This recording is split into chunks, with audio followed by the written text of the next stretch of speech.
You all good? Frustrating. Yeah. They just had it because they were doing a one-on-one. Yeah. Yeah, if you go straight, that's cool. Were you all good? So you kind of put Tom Breese on blast after the fight there, saying that you thought he was backing up too much. So what were your issues with him besides that? You know, sometimes I think it's a boxing match, and I'm like, wait, no, it's a mixed martial arts match. So I give him props. You know, he did good with backing up and throwing kicks, but I don't know. In my mind, I thought we were just gonna stand in front of each other and punch each other in the face, but I was wrong. So is it less satisfying then to have this kind of fight? You know what? Every time you hear a boo, it's not satisfying. You walk away thinking, you know, I should have pressed the action. So, I mean, I'm happy I won, but you always want to perform better and do better. Are there things you think you could have adjusted during the way that would have changed it for you? You know, he did a good job at it. Every time I took a step forward, he would throw a kick. So, you know, after taking a few kicks, it made me second guess coming forward. And then, you know, I thought he won the first round, so that was like my moment to say, okay, hey, it's time to press forward and push the action, because if you don't, you're gonna lose a fight.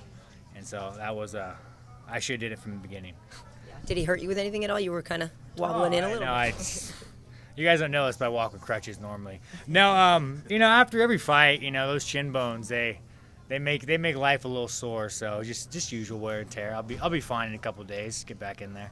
So you were coming into this really expecting, you know, just you know, rock 'em sock 'em type of fight, eh? You know, after watching that first fight, I mean, those guys they're awesome. You know, I mean, they're dropping each other, they're getting back up, and then in your mind you're like, man, I want to fight like that. Like, yeah. And then once you have a fight like I fought, where it's kind of stick and move in a boxing match, you know, then you're like, man. But hey, I'm happy I got the W. But yeah, the first fight was amazing. I don't think I'll be able to top that. How does it feel backstage when you're warming up and you see an unbelievable fight like that on the screen? It makes me realize, what am I doing? Why didn't I go to college? That sucks. No, like, that sucks, man. That looks painful.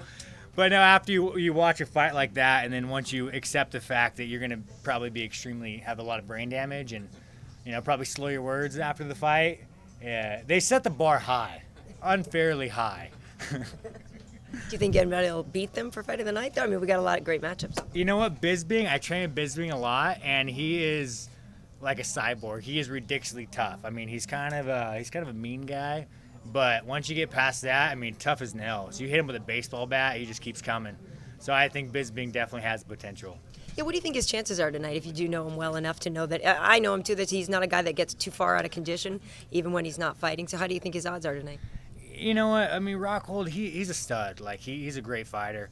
But then when you take a guy like Bisping, just that tough Brit, you know, you never know what's going to happen. He throws hard. He throws the bad intentions. So, I mean, he has that fighter's chance, you know. So I think if you bet on Bisping, you know, you could possibly make some money.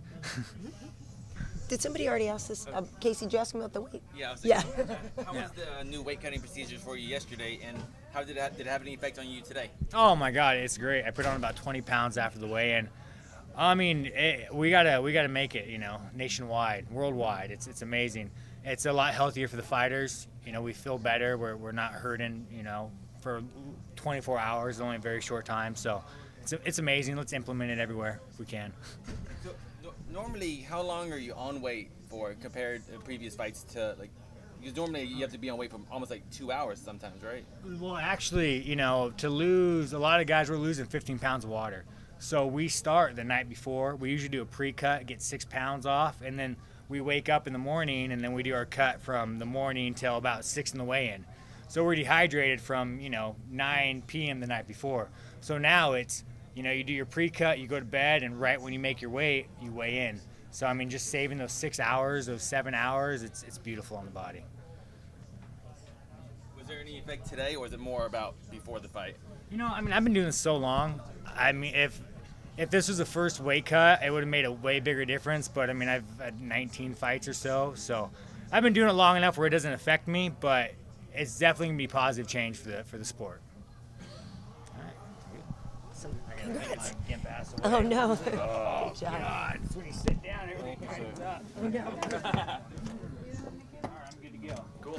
Thank you, gentlemen. We'll bring you back up to